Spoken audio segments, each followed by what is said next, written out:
The plan to make UPEI more accessible to disabled people seems to be causing controversy and even inconvenience for some disabled drivers. The university is moving 3 disabled parking spaces out of its inner campus.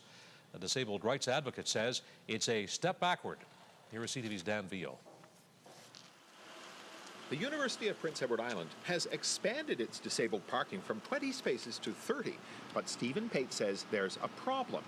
These 3 spaces outside the main building on campus are being eliminated.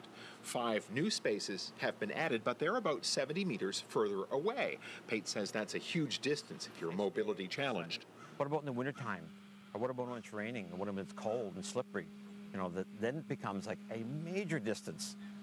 And people who have walking disabilities, every footfall hurts. Former student Rebecca WILCHYNSKI agrees. 10 feet is a lot to somebody who has to walk on crutches or in a chair. 10 feet is a long way to push yourself. But university officials say only a small number of disabled students and staff had special passes to drive cars into these 3 parking spaces.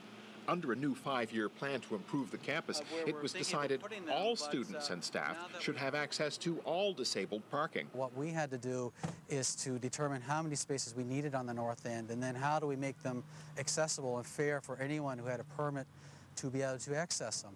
Clayton says the goal of the 5-year plan is to make it safer for everyone using the inner campus by restricting vehicle access to only essential vehicles and improving accessibility for all disabled people all across the campus. Wheelchair ramps were improved at 2 buildings this summer, but Pate says allowing delivery trucks to keep driving into the inner campus while forcing disabled people out is a violation of basic human rights. Cobblestones are cripples. And they don't want cripples, they want cobblestones. So, I mean, you can't use aesthetics to deny the basic human rights of people with disabilities.